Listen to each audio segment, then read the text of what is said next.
আল্লাহ রাব্বুল আলামিন নির্দেশ দিয়েছেন আদম আলাইহিস সালাতু ওয়াস সালামকে সিজদা করার জন্য। ইবলিস আদম আলাইহিস সালামকে সিজদা করে না।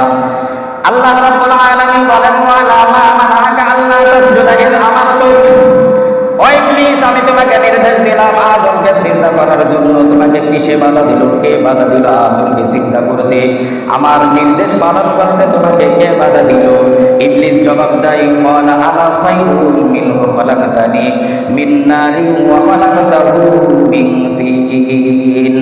আল্লাহ তুমি আমাকে আগুন দিয়ে সৃষ্টি করেছো আর আদমকে তুমি মাটি দিয়ে সৃষ্টি করেছো, সুতরাং আগুন মাটির থেকে উত্তম, আমি আদমের থেকে উত্তম, আমি আদমের থেকে ভালো, আদমের থেকে বড়, এই জন্য আমি আদমকে সিজদা করি নাই। নাউজুবিল্লাহ। কিসের থেকে? আল্লাহর নির্দেশ অমান্য করেছে, অহংকার থেকে, নিজেকে বড় মনে করেছে। এই জন্য আল্লাহ রাব্বুল আলামিন সূরাতুল বনী ইসরাঈলের মধ্যে কঠিনভাবে নিষেধ করেছেন ওয়ালা তামশি ফিল আরদি মারহা। এ বান্দা তোমরা জমিনের মধ্য দিয়ে অহংকার করে চলো না, দাম্ভিকতার সাথে তোমরা জমিনের মধ্য দিয়ে চলো না। ইন্নাকা লান তাখরিমাল আরদ, জমিনের মধ্য দিয়ে দাম্ভিকতার সাথে চলে, অহংকার করে জমিনের মধ্য দিয়ে চলে, তোমরা জমিনটাকে ভেদ করে ফেলতে পারবে না, চিরে ফেলতে পারবে না।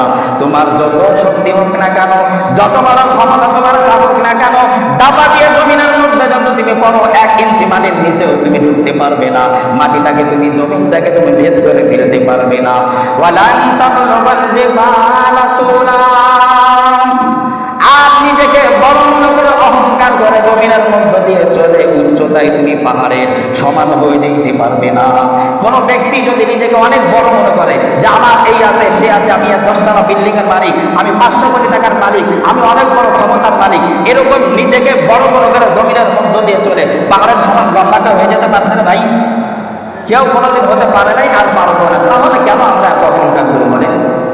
সূরা লুকমানের মধ্যে আল্লাহ বলেন ওয়ালা তুসাইরু খাদ্দাকা লিন-নাসি ওয়ালা তামশি ফিল আরদি মারহা, মানুষের সাথে কথা বলার সময় অহংকার করো না, দাম্ভিকতার সাথে মানুষের সাথে কথা বলো না।